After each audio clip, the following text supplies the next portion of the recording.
profite de cette présence du Saint-Esprit pour vous partager rapidement un petit message de la part du Seigneur.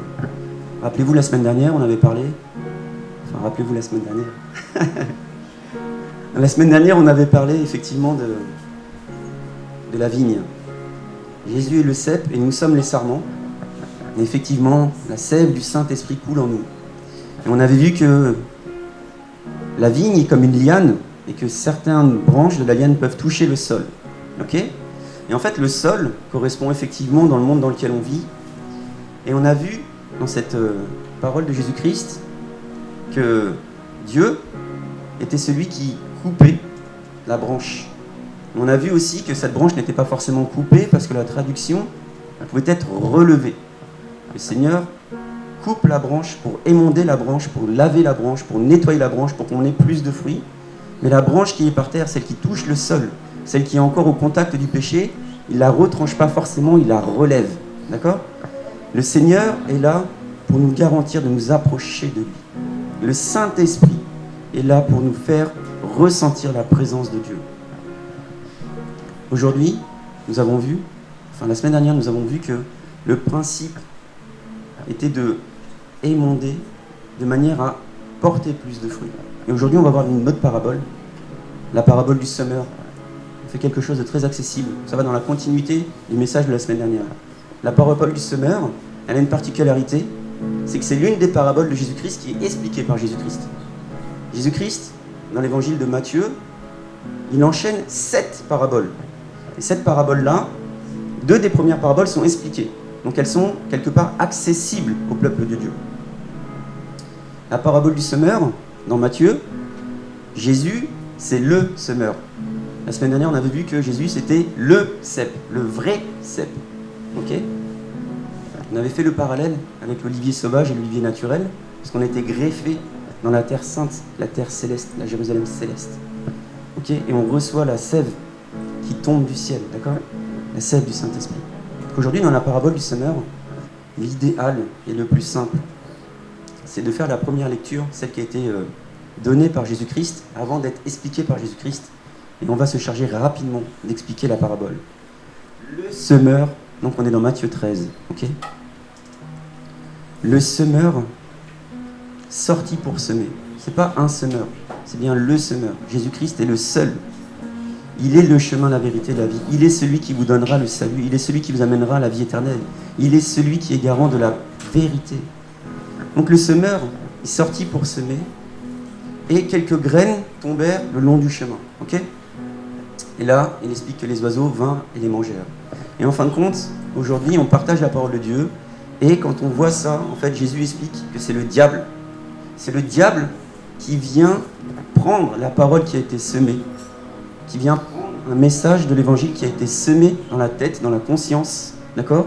Et le diable s'en accapare, de manière à ce que le chemin que le Seigneur a mis devant vous, vous en déviez, d'accord ? Vous en déviez. Et vous n'êtes pas assez affermis. Nous ne sommes pas assez affermis dans la foi. Ce qui fait que cette parole, qui paraît accessible, d'accord ? Parce que la semence est accessible, elle est donnée par Jésus-Christ. Tout de suite, c'est chapardé par le diable. Quelle est cette semence ? La semence, c'est la bonne nouvelle, la très bonne nouvelle. Cette semence, c'est celle qu'on partage dans l'Église, ici au ministère dans nos grâces. C'est de faire comprendre réellement ce qu'est la grâce. C'est de faire comprendre que ce n'est pas par tes œuvres que tu vas plaire à Dieu. C'est de faire comprendre que Dieu t'a tellement aimé qu'il a fait porter toute ta culpabilité, qu'il a fait porter tout ton péché, qu'il a fait porter toute ta souffrance, qu'il a fait porter toute ta maladie sur son Fils Jésus-Christ. Et c'est une très bonne nouvelle, une trop bonne nouvelle pour être annoncée, pour être vraie. Et parfois ça rentre un petit peu dans le cœur. On a envie d'y croire. Et finalement, hop, le diable s'en accapare. Il dit, mais non, c'est trop simple. Tu confesses Jésus-Christ de tout ton cœur et tu obtiens le salut. C'est trop simple. Et ça résonne un petit peu. Et le diable vient, et il vole cette pensée. Instantanément, il vole cette pensée. La parabole poursuit. La parabole de Jésus enseigne après. D'autres tombèrent dans des endroits pierreux, où il n'avait pas beaucoup de terre. C'est-à-dire que Jésus sème, et en fait, la graine pousse. Ok ? Elle pousse vers le ciel, mais surtout elle doit s'enraciner dans le sol. Donc, les graines tombèrent dans des endroits pierreux. Et là, il faut bien faire le parallèle avec notre cœur. Il faut bien faire le parallèle avec notre cœur. C'est le problème du cœur trop endurci. D'accord ? On regarde à nous-mêmes, parce qu'on est très égocentrique dans l'âme. Nous sommes le nombril du monde, de notre propre vie, de notre propre existence. On ne peut pas comprendre que Dieu veut notre bien. Et au lieu de regarder à Dieu, on regarde à nous-mêmes, aux circonstances qui nous entourent, et on endurcit notre cœur pour ne pas laisser pénétrer la parole de Dieu. Le problème qu'il y a en faisant cela, c'est que du coup, on se retrouve incrédule. On se met à ne pas croire. On ne laisse pas rentrer puissamment la semence que Dieu nous a donnée.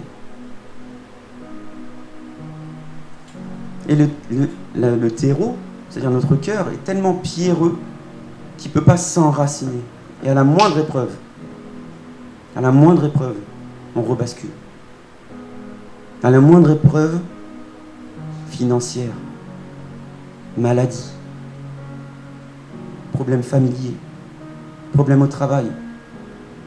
Et on se dit, mais le Dieu là, t'es où ?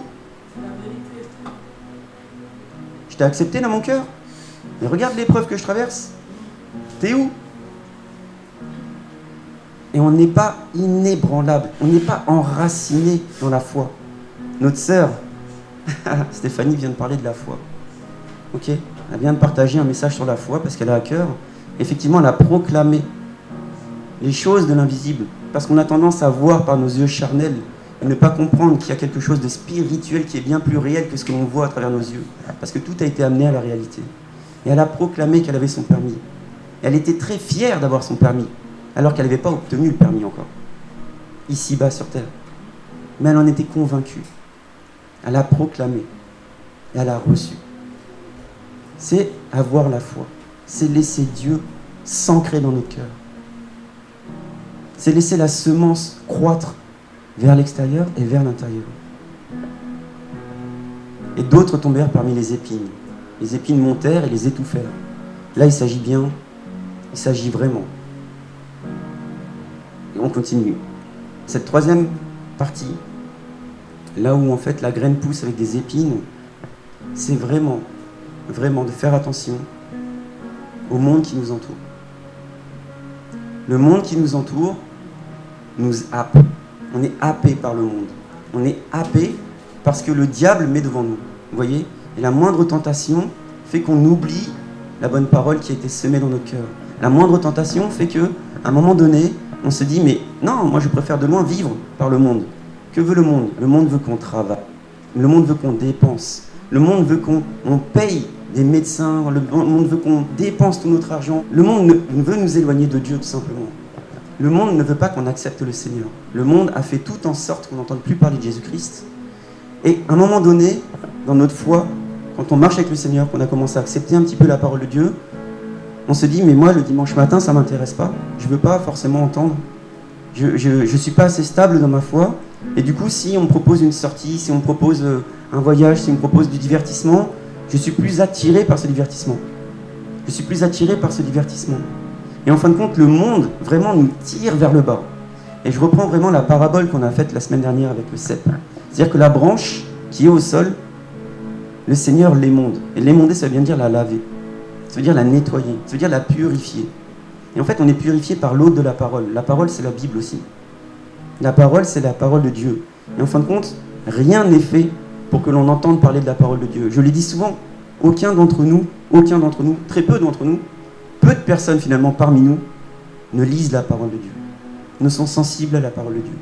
La plupart d'entre nous se contentent d'un message, mais ne laissent pas le message entrer dans leur cœur au point de s'enraciner au plus profond de leur âme. Et dès lors qu'il y a quelque chose qui nous attire, quelque chose qui clignote, vous savez, on reste des sentinelles un petit peu, mais pas dans le bon sens du terme. Dès qu'il y a un truc qui clignote, on a attiré et on y va. Dès qu'il y a une interdiction, on la brave et on y va. Hier, je parlais à à mon évangéliste préféré. Et je lui dis, mais regarde, si je mets une porte rouge là dans ma maison là, et je te dis, mais surtout tu vas pas. La seule chose que tu vas vouloir faire quand tu vois personne, c'est d'aller dans la porte rouge. Parce que les interdits sont faits pour être bravés. Et en fait, à chaque fois que le monde met quelque chose pour te tenter, on fonce. On fonce bêtement. Vous voyez? Mais dès lors qu'en fin de compte, on comprend qu'il y a quelque chose de beaucoup plus gros, on se met à regarder à son prochain et plus à nous-mêmes. On se met à entendre cette possibilité, cette capacité que Dieu a mis en nous, qui est vraiment le libre arbitre, qui est le fait de faire la chose correctement ou le fait de prendre la très mauvaise direction. Et on l'a dit, Jésus c'est le chemin, il n'y a pas 50 chemins. Jésus c'est le cep, il n'y a pas 50 ceps. Jésus c'est le semeur, il n'y a pas 50 semeurs. Jésus c'est la vérité, il n'y a pas 50 vérités. Et en fin de compte, si on reste dans cette parole qui n'est pas ancrée, on reste en surface. Et le fait de rester en surface fait qu'on est juste religieux. On a l'apparence d'un chrétien, on est juste un religieux ou un légaliste. Et on continue de prier parce qu'on nous a demandé de prier. On lit la parole parce qu'on nous a demandé de lire la parole. On nous demande peut-être d'intercéder parce qu'on nous a demandé d'intercéder. On nous dit d'aller à l'église parce qu'on nous a dit d'aller à l'église. Mais sous la forme d'un ordre. Mais notre cœur n'y est pas. Notre cœur n'y est pas. Notre cœur, on vient, on reçoit, mais ce qu'on reçoit, notre cœur est fermé et ça ne s'ancre pas en nous. Du coup, dès lors, on passe la porte, on reprend son réseau social favori, on reprend son Netflix favori, on reprend tout ce qui fait que le monde est le monde et on va s'enterrer dans le monde, bêtement. Et on perd tout ce qu'on a reçu. Certains, on le constate avec ma femme, sont addicts à l'impactation. Certains sont addicts à la délivrance.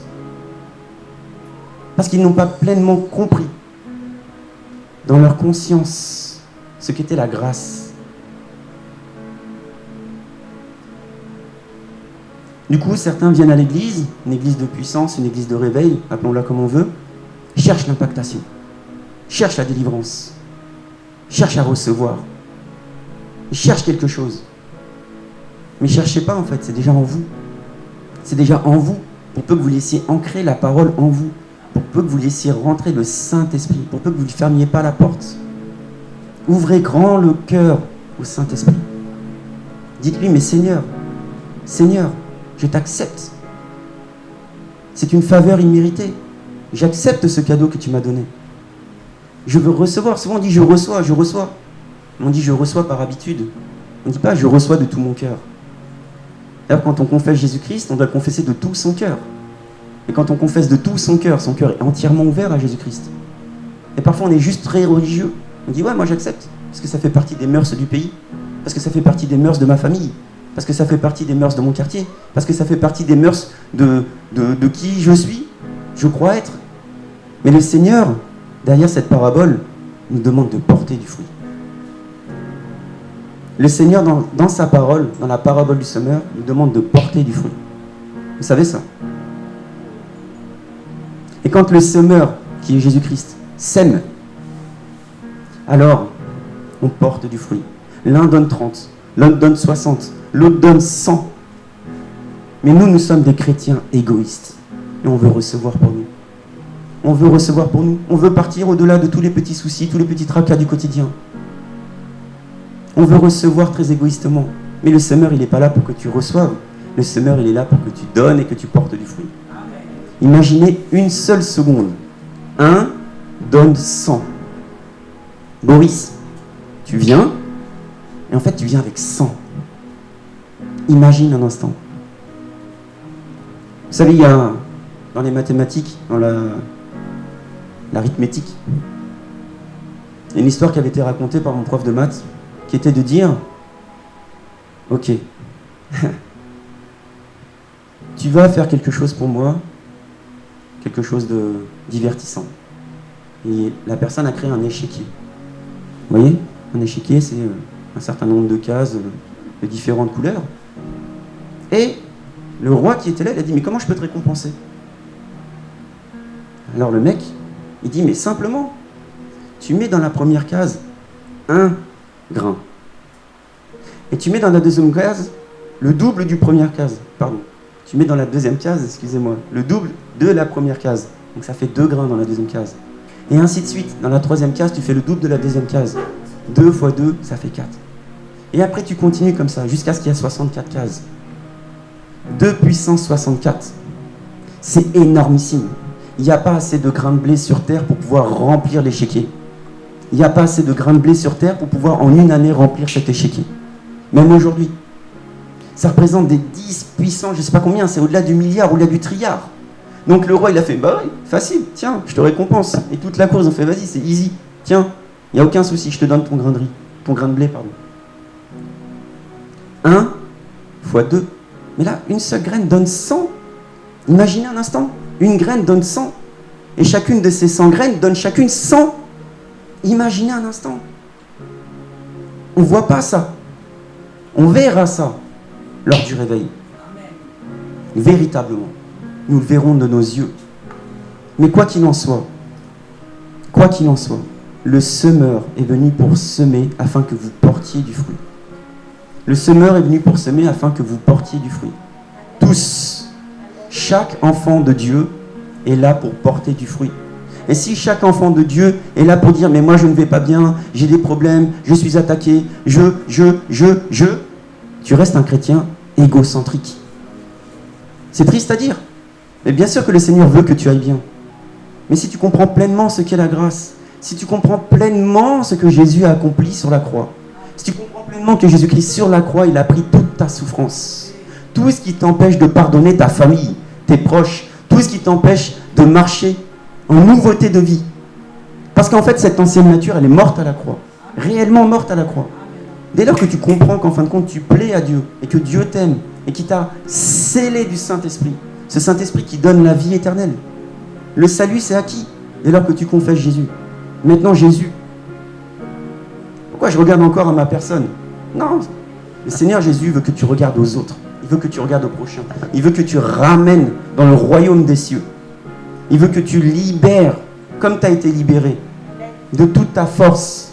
Et il te donne la force. C'est pas toi qui fais, c'est Jésus-Christ en toi qui fait. C'est ça la grâce de Dieu. C'est vraiment ça la grâce de Dieu. Et l'Église doit se concentrer pour partager le message de la grâce. Et tant qu'on regarde à nos soucis, tant qu'on regarde à nos problèmes, tant qu'on regarde à nos tracas, dans cette période d'adoration qui précède l'enseignement, on a du mal à basculer. Et on reste là avec nos tracas, nos soucis. Et on n'arrive pas à voir le pan de la robe de Jésus-Christ. On n'arrive pas à voir cette lumière. On n'arrive pas à voir cette incroyable lumière. Et on est là, et on ressort de là, et on est encore un peu vidé. On est encore un peu tracassé. Et au coin de la rue, il n'y a plus rien. Et on attendra le dimanche prochain pour se refaire impacter, pour se refaire délivrer, pour se faire remplir à nouveau. Alors que le Seigneur vous dit, c'est à vous de remplir, c'est à vous d'impacter, c'est à vous de délivrer, c'est à vous de ramener les âmes au Seigneur. C'est à vous. Non vous, mais Jésus-Christ en vous. Le Saint-Esprit en vous. Gloire à Jésus.